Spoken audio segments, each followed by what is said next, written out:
So being that no one did jerks, what were they doing? Were they primarily steps, drops? Oh, there was, I tell you, man, I or got just, like 30 steps that I can, I'm talking about specific steps, all right, that I just put names to, because I was talking to Mr. Wiggles one time, and he was like, dude, you guys got so many steps. You got to put names to them so people can start recognizing that so the rock dance that we did was a genre. It wasn't just a dance. It was a whole genre. So it was a spectrum. It was a spectrum. Okay. Yeah. Yeah. And once I put my stuff out, you'll see, the Cypress Groove, the 90th Street Teardrop, the Amsterdam Grind. I mean, these are all steps, and I named them after the places they came from. So the brothers, Hector and Johnny were nasty, Dee Dee, but these guys were better than them. They were the elite. Hector and... it was Mike Dominguez Jr., Hector, and Danny. And these brothers are still around. I might be able to get you some interviews with them. So from where you are in the Bronx and now you're going downtown to these clubs and you're kind of like in between because you're in the Upper West Side. Right.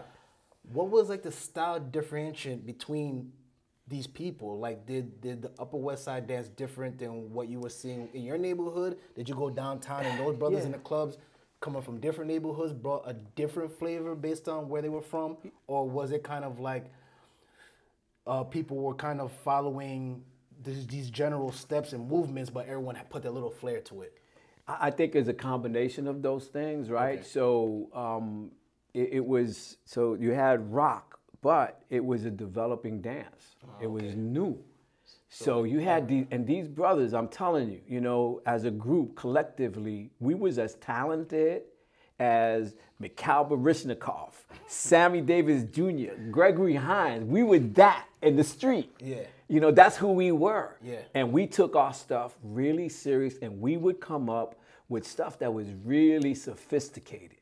So it wasn't just, it was a street style dance, but we took it to another level. Yeah, of course. If you're performing for Barry Gordy, you got to take it. Oh yeah, exactly. Cornell, these places that we danced, I remember there was a club called the Leviticus that wasn't really a club that everybody went to, only the stars went to. And it was basically, it was the black community, but the black community of stars, like so Barry Gordy, that's where we got the gig from, right? So we performed at the Leviticus.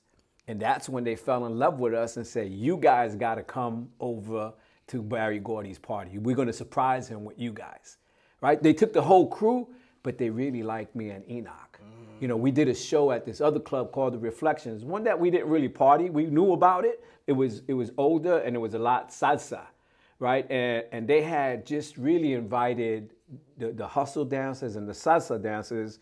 George just brought us because he thought that they would like us, right? I remember when we were young, right? And there were older people, so we were in the kitchen. While the show was going on, we were in the kitchen eating. Right? And then they yelled at us, say, yo, you're on. Yeah, exactly. We put on, because we used to dance in suits, we put on our jackets, we ran. And while we're running, we hear people saying, oh, there go those kids, the cockroaches. They started calling us names. This is at the Leviticus? No, this was at the Reflection. Okay. Reflection was a little older. There for them to be calling that was more Latino, right? Because they did salsa, they did the hustle. So, but for some reason, they didn't like rock. Right? Because they were used to a certain, I don't know what they were used to. Did they have that street perception at that time? Was that what it was? Or maybe they did, but you know how people self-loathe, they grow up and they think they're better than and they look down. That's what that crowd was. Okay. But let me tell you, we got down to the dance floor, right? And we got there just on time. We had a routine to a song called I Can Feel a Jones by Rasputin Stash. Right? And you could just feel the energy. People were talking at the same time. As soon as the music started and we went into our step, all you heard was oohs and ahs. And that was it. We owned it. The audience, they were like, I had women, these older women coming up to me. They were pinching my cheeks, it was amazing. And on top of that, there was a scout from the Johnny Carson show. I don't know if you're familiar with Johnny. Of course, man. That was that's groundbreaking at the time. Right, exactly. So there was a scout from the Johnny Carson show, and he loved me and Enoch, And he talked to George, and George says, oh, but if you take them, you have to take the whole group. And he said, we're not interested in the whole group, we're interested in them. So George was cool. George said, it's up to you guys. And, I was loyal. And Enoch did anything I did. I didn't want to, George had been good to us. Yeah. So I felt bad. So I said, no, we ain't going unless they go. Wow. None of y'all going. Yeah.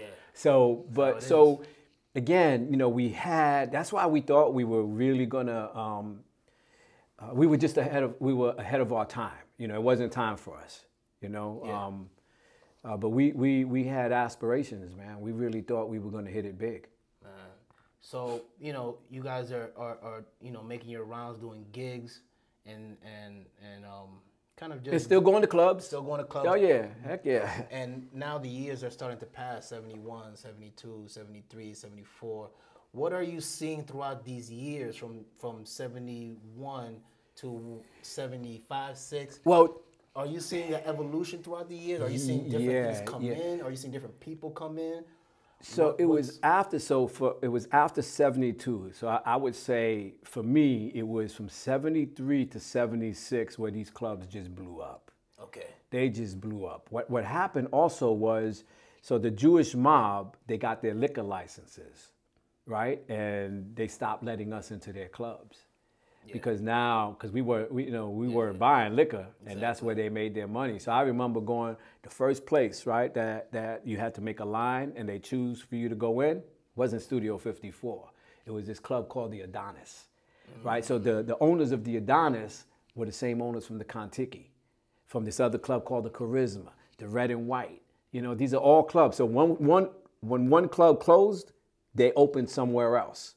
So we knew. So and the club would close because of some kind of technicality, right? They got closed down, but they had connections, so they would open up somewhere else. So this particular place, the Adonis, I remember going there, right? Ready to go party, we knew the owners, we thought we were gonna get in free, and they said, y'all can't come in.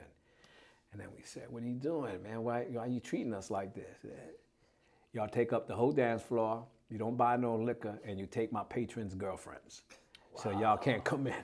So, they basically just shut it down. Yeah, so they should. Yeah, but then again, other clubs started to open up. Okay. And it was a little different. It started to change. That was like around 75. Okay. So from about 72 to 75, man, rock was crazy. Rock was fucking. It was. I'm sorry, I mean to curse, but it was amazing. It was a phenomenon.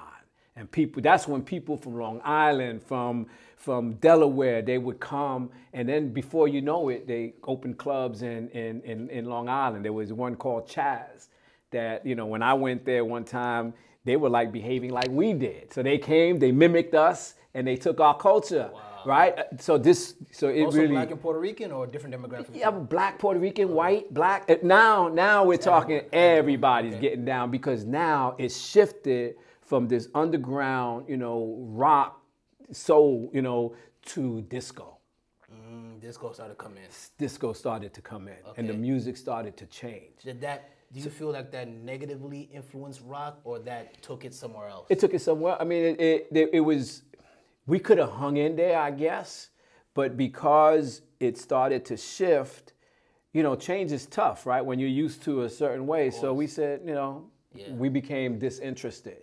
So it wasn't disinterested in us. We became disinterested. The music was a little bit different. They were doing the hustle more. Yeah, they didn't want to let you into the certain clubs. Right. Yeah, exactly. So it changed. It changed, and we wasn't so much with that change because again we were used to that, that hardcore type, the sound, the rock songs. They wasn't playing them in these places. As a matter of fact, they didn't want to play them because brothers like us would come and control the dance floor. People would stop to watch. Sounds a little familiar. Yeah. What comes around goes around, right? That's just the way it is.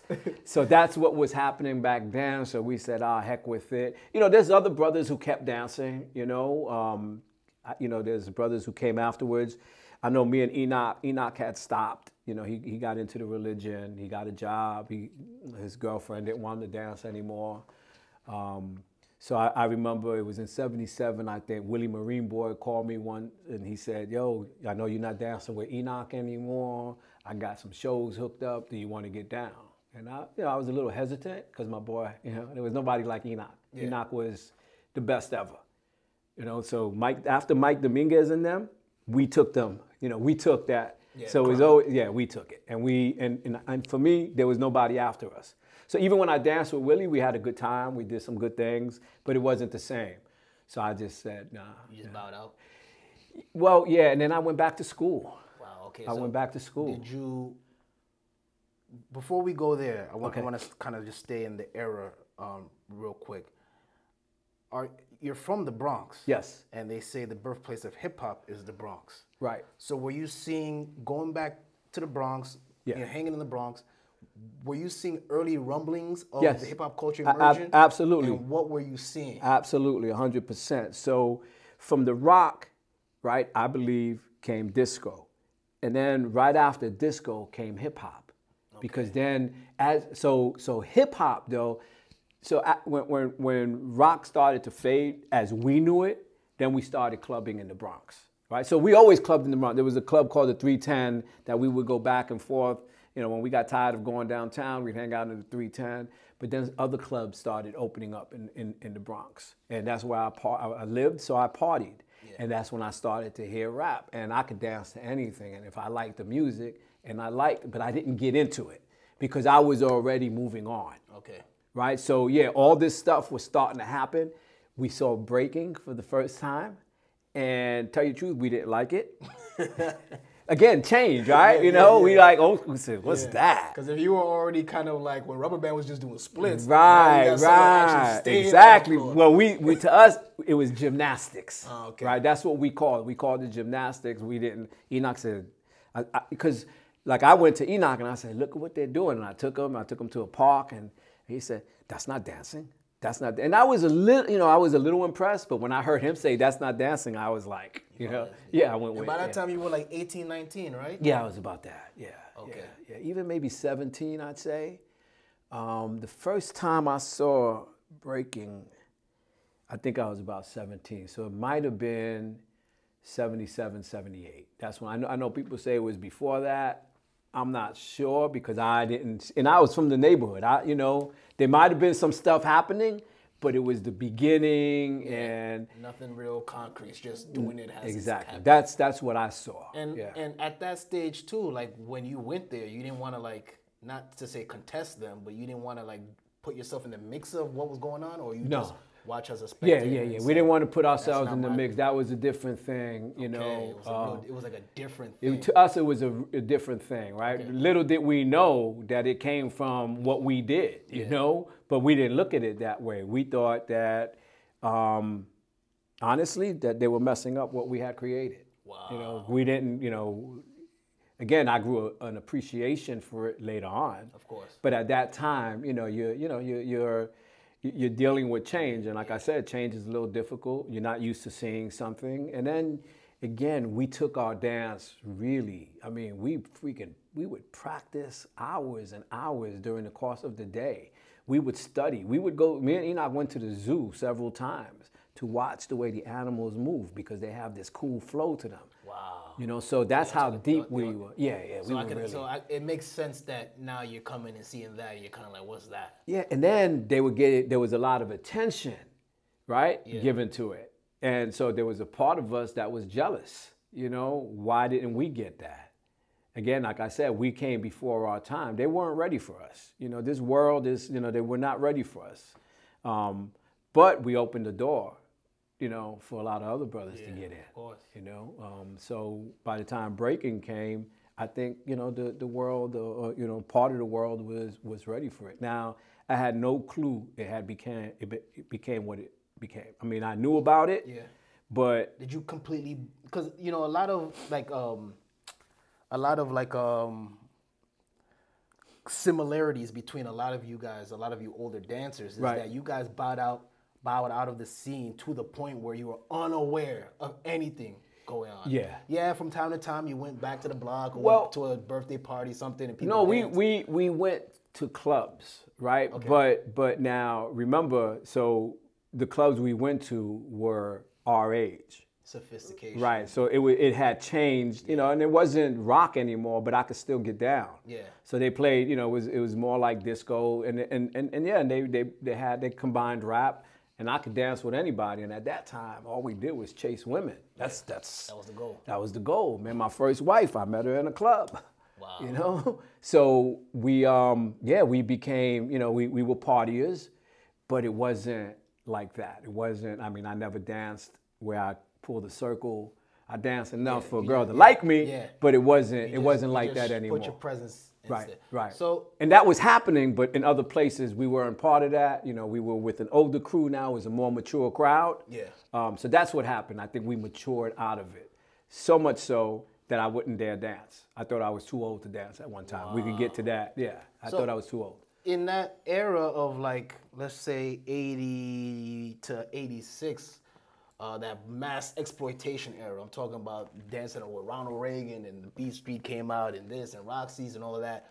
Where were you, and what did you think of all that going on at the time? Were you saying to yourself, okay, that's nice for what's that, but I'm still Frank and I'm just gonna do what I'm doing? Or honestly, were you ever curious to go in? I was pretty oblivious to it, right? Wow. So I became caught up, right? So I went back to school in '78. Okay. Right, I went to, my cousin said, look, I can get you into this college. You know, you can go to night school.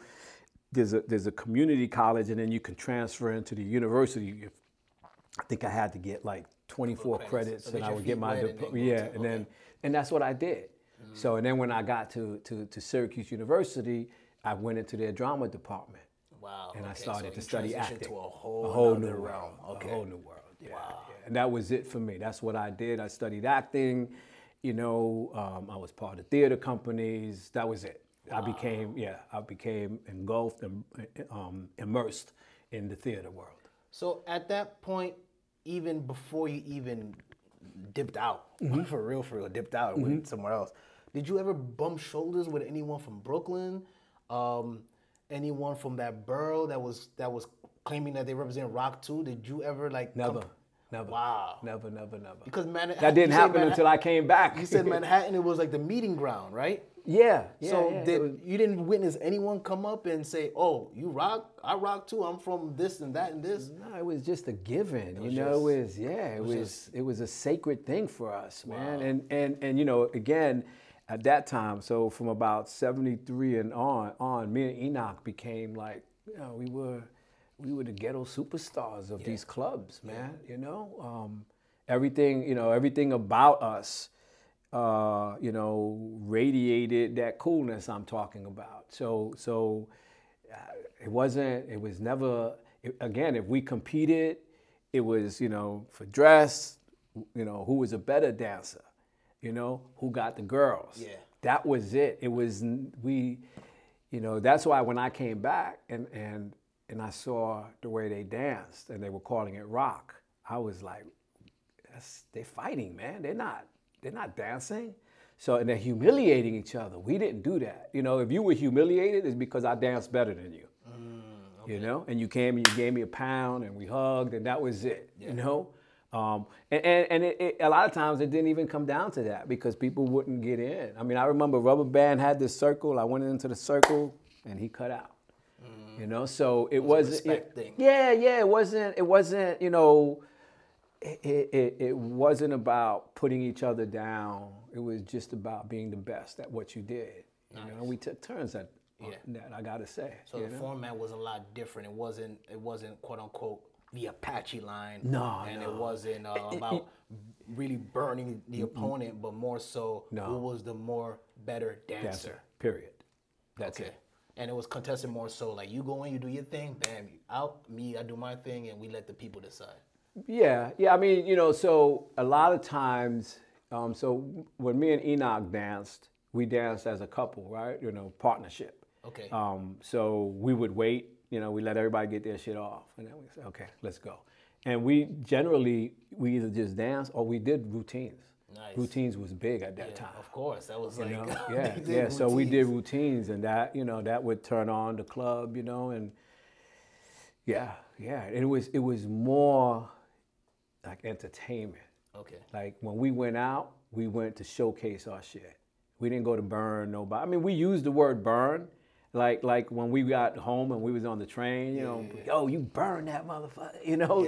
But it wasn't a dance. It wasn't physical No, humiliation. no. Burn just meant you showed them up. them. You outdanced them. You outclassed them. Out there, that's it. Yeah. That's what burn meant for us at that time. Okay. So you bow out completely. You live in a whole different life. You're in college. You're upstate. So there you're definitely away from everything. Yeah. I mean, I still lived in the Bronx. You know, I would come home and we hung out in places. There was a club called PC's in the Bronx. There was Riddler's. You know. Man, you knew all the clubs. Yeah, man. yeah. You We like 30 we partied, man. That was it. You know, was at the time 13, I was doing it since I was 13. It's what I knew. You know, when anybody, you know, people went, you know, mountain climbing. They went this. We went to clubs. You know. So you dip out for all these years. Like, what was the motivation for you to come back, or what sparked you coming back? Okay, so my brother-in-law, my wife's brother, his name is Abby. Okay. TBB. Oh, Abby. And Batch. Okay. Right? Now, I didn't know, and do you know Speedy? Speedy D or Yes. Speedy Legs? Speedy D. Okay. Okay, so, all right, so let me figure out how to tie it all together. So I didn't dance. My wife had no clue that I danced. I mean, she knew I was cool because when I met her, you know, I met her and I took her to a club, and when she fell in love with me, because, you know, she said, you dance sexy, you cool, you know? But that was it. Didn't know your whole history. No. And we were married maybe, let me see, Tristan was even born. So we were married like 7, 8 years before. So this is what happened. So first it was, so we worked in this organization, a grassroots organization, a street, what is it? It was Davidson. It was a community center. Okay. And I ran a program, right? And what we did was we gave out condoms. It was an HIV prevention program. We did education and we did outreach. Okay. So it was Speedy. My wife worked with me and a couple of other people. And they were giving out condoms in the corner, right? And then they sent somebody to get me and said they needed more condoms. So I brought the box of condoms out. This was on Burnside in the Bronx, and I left. And somebody went up to them and said, "Is that Papo?" And then Speedy was like, "Yeah, you know, like, what do you want with him?" Yeah. All right, Speedy was my boy. So he said, "Yo, that brother used to dance. He was like the best dancer back in the day, him and his partner Enoch." So he told him the whole story. Next thing I know, they're coming into the office like, "You never told us you was a dancer." Wow. And then I told them the story. Okay. So that was the first, right? And then Abby, I told him that I used to dance. Now, when you hear somebody talk is one thing, you know. But when you see the pictures, the footage. Well, they didn't see anything. That's all. They didn't have none of that those days. Okay. You know, so he took it with a grain of salt. You know, like, yeah. Oh, yeah, okay, yeah. Especially Abby, too. Yeah, exactly. Yeah, sure. Okay, so what really happened, so that was part of it. And then I remember Speedy hooked me up with to do an interview with this kid from The Freshest Kid, a guy who did the movie. Yeah, he did the documentary. So he spoke to me. I did some dancing. I don't think they used it. But a little while after that, I think it was track 2. Well, it was Trace was also, again, he was family. And I think Abby had mentioned to them. So, and I don't know where they got it from, but track 2 reached out to me. Or somebody said track 2 wants to meet you. And I said, "Who's track 2? They say he's a B-boy, this." So that was the first inkling for me. Still, I couldn't put anything together. But then I get a call from this dude named Mr. Wiggles. I don't know. I never heard of no Mr. I'm not in this world. So he was famous, but not to, I don't. Yeah, you didn't know him. He came after you. Yeah. Okay. So he said, "Damn, finally, I've been looking for you." He said, "I'm a B-boy." He said, "I've been doing research, where it all came from, and everybody said you." And that was it. You know, I connected with him. We were supposed to get together. As a matter of fact, I was working at that school I had told you about, and he was supposed to meet me there. He never showed up, right? But he did send me some messages because we had a long conversation. He was asking me about songs, and I was telling him about this song that I can't get. I don't know if it was called life, death. I just, and then he found it, Life and Death, GNA, he found it and he sent it to that's me. what I saw too. Yeah, he sent it to me, and I was like, when I heard, I was like, the first time I heard it in years. So I was really grateful, but nothing, that was it, It was a small moment. That was a small moment. It was a nice moment because he was like, I heard about you, I know about you at Enoch. You are like, considered, the people that I got it from. Yeah. Right, because he had a sister who was my age. Right, so I guess he got some information from her. So, but then, fast forward, I think another year, and I get a call from Marine Boy Willie, and he said that this guy, Frank Reyes, Perico, who was a hustle dancer, as a filmmaker, had called him because Fable was doing a documentary and wanted to know about rock and the Bronx. Okay. So I think Willie saw Fable. I don't think Willie had the information I had. So he called me. He says, yo, Pop, this guy's doing a documentary. Come down. I want you to meet him. And I said, okay, can I bring Enoch? He said, yeah. So Enoch didn't show up that day, but I did. And I met Fable, and we did that. That interview, what is it? The Uprock, The Untold Story Fable did. Yeah, the DVD, yeah. That was it. That's what brought, okay, so that, I was like in shock because Fable put me on to this world now. He started to explain to me what was going on. Coming back now, Fable's explaining to you, right? Did you go on YouTube by any chance? Did someone tell you go on YouTube and look it up? I still didn't do it. You still didn't do it? No, I didn't because I was in shock. I was like, damn, this whole world existed. After we did what we did and we thought we were going to get this attention and they got, but I was happy and I was proud, but that was it for me. Okay. Right. So I wasn't aware of this thing between Bronx and Brooklyn. Right. Willie called me one day and said, come online. I want you to, we're battling with these guys. And I didn't want to have anything to do with it. I said, yo, that's not. And not to dwell on that, the drama, but what is the drama? If you have an idea of what it is, is it a territorial thing of the dance was birthed or belongs to this borough, or the dance is birthed and belongs to that borough, or what is the true drama of it? Well, what I realized, which is why I didn't want to get into it, I got into it after Abby called me and said, yo, there's a lot of nonsense going on. You got to get back in. You got, and then he said some things about, just some things that bothered me, right? Yeah. And then I saw a video of something that went on that was taken from me, It was something that I said and it was taken, like if they said it, and I was like, nah, I can't let this happen. So that's when I came back in. But what I realized was, we were a disappearance of a generation, right? Nobody knew about us, right? So you got this whole group out there that's been doing this for a while now and has grown, the dance that they do, they've grown that. So I understood, they felt threatened because they said, here comes these guys. We don't know, we never seen them dance. We never heard of the shit they're talking about. These people, they were in the neighborhood. Right? They didn't know anything about the Contiki. They didn't know anything about Alfie and Sonny Grasso, the Sanctuary. That was an urban phenomenon that was underground. And the other thing was these guys wasn't that age. Okay. So it was like, where you come from? Yeah. Even to this day, I read shit like, where did he come from? He wasn't even around. He disappeared. Yeah, it's true. I did. So I think that's what it was. They was threatened by the unknown. Okay. And then the new set of information. And the other thing is, I wasn't at my best, but I could still dance. Okay. I'm an athletic person, right?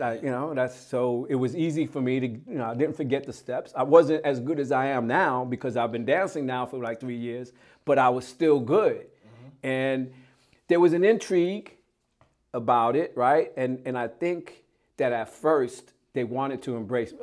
Some of them from Brooklyn wanted to embrace me. Others didn't. And I think that I might have been off-putting because when I saw the way they danced, I was offended by it. And so was Enoch. Right? That's not rock. You know, and I remember saying some things like somebody did their thing and I was like, yo, you're doing the same shit over and over again. That's not dancing. So I might have said some offensive things and I was just, you know, just being me. Yeah. You know, now I won't say, you know, and if I do say something, I don't even comment like that anymore. But I think that was off-putting and it, you know, it set off, I mean, if I said, you know, that's not dancing, you know, you're doing the same shit over and over again. And I don't mean to say that I'm better than you, but your perception of me is going to be who the fuck this guy thinks he is. Exactly. You know? So I think I offended some people along the way. And then it just escalated into, and then it really became dramatic. It got kind of ugly at times. But I pulled out of that and, I understood where they were coming from. And you know what? Again,